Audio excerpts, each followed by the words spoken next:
Tactical Thursday Shop Talk, everybody. We still have a little cold weather here in Florida. I was very blessed and lucky yesterday. When I was out there throwing, I don't know if I mentioned this, but yeah, I looked over my AC unit so on the outside. It's by my throwing board, and it was frozen up. So it turns out just about the whole town, the units were frozen up outside. What I did, I ran inside and shut it down, and then I went to the emergency heat. Thank goodness for that, okay? So I ran on emergency heat. That ran all night long, kept us at a warm 73 degrees, which I was fortunate. But then that unit outside was shut off and it defrosted. So this morning at 8 o'clock, because I was going to have an HVAC company come out and take a look at it, the one that installed it and does our maintenance on it. And I kind of talked with them about it. So everything's cool. So what I did this morning at 8 o'clock is I turned it off and then turned it on regular mode. It's a heat pump and everything's fine. So it turns out we have a maintenance schedule anyway next week. It's already paid for, so I'm going to schedule one for it's scheduled for next week, Wednesday.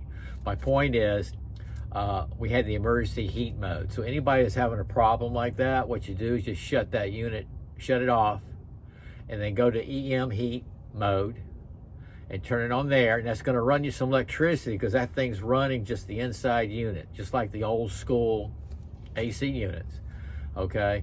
And that's the way you get by. It didn't kick in. It normally kicks into, this is an HVAC video. It normally kicks into a defrost mode, but it was just so wet and rainy that it didn't get a chance to do that. That's what happened. So anyway, everything's cool. It's comfortable inside, and I had a chance to throw a lot today. I threw a lot of knives today, but what I wanted to do, I got to work on my Scout 4. Just a little bit, the blank. I put a swedge on it, some jipping. It's gonna be pretty cool, I think. But first of all, I wanna get this over with. Remember the videos I did yesterday? This was sent to me as a box opening by Dispatch. This is a lot of fun, guys, it really is. It's they're throwing knives, recreational, I call it. Here's the medium size. And then a few weeks ago, I have got this Dispatch Tonto fixed blade knife. Now these scales are fantastic. This knife is fantastic. But anyway, it turns out, I told you it's great communication. Dispatch Knives emailed me overnight, and I read it this morning, and they gave me a code, which I'll put on this one too. I did a short video of me outside throwing with the code on that one, but they gave me a code, and all 3 items are on there, 20% off. So I put it in this description too on this video, and I'll do it on the short video. 20% off, and this thing is awesome. I already know a few guys that when they saw me do it before, they took advantage of it, and they really are pleased with it. This is a very cool knife. That's Dispatch. Alrighty, got that done. I think that's cool. They emailed me and they saw my throwing video and said it was really cool. And appreciated it, and here's a discount code for your subscribers. I love that stuff. Okay, I did a video throwing. I normally don't do this because these are expensive knives. I say they're expensive. They are on my budget, but this is a Tops Impact multi-purpose airman tool. And I bought this a couple of years ago when it was first released. It was on a Thursday. I remember I went right to the site to buy it, and I checked 2 boxes off. I wanted it serrated and camo. And I thought, man, it's gonna cost a lot of time getting it delivered to me. It didn't. I still got it in a week. They did a great job, and this is one of my favorite knives. I've used this at work. It has that thin profile. Seth Brown, he designed it. He's a pilot, an active pilot, and he designed it and collaborated with Tops to get it done.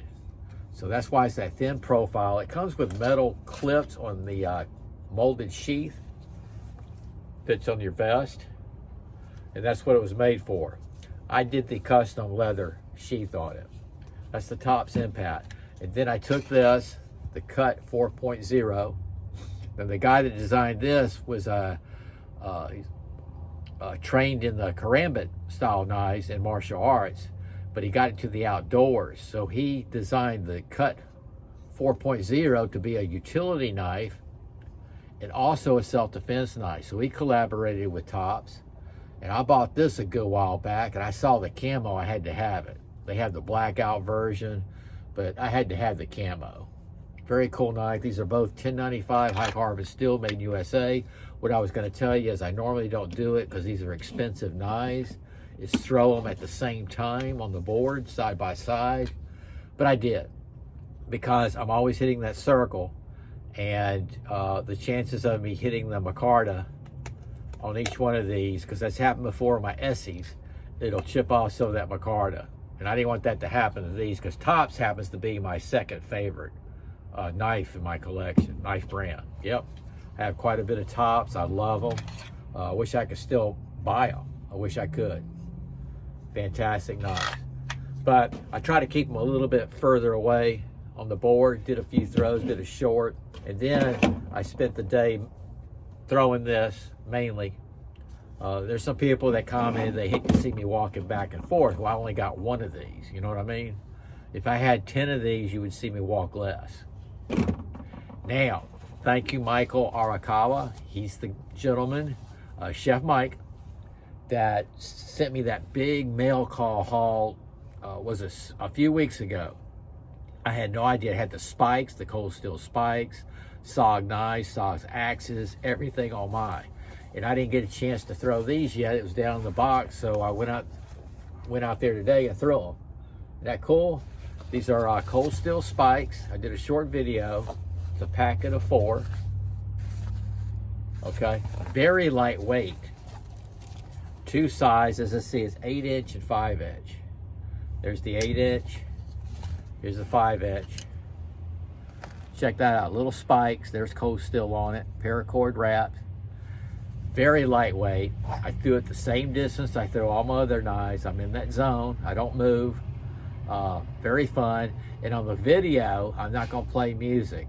I'm thinking about doing kind of birds in the background or crickets. Crickets is what I'm going to do. Very quiet. I wanted to show how quiet these were sticking into the board. It's just you don't hear anything. They're just so lightweight, and they're wicked. It's wicked. I know this is Tactical Thursday, but these are wicked, kind of ninja-like. You know what I mean?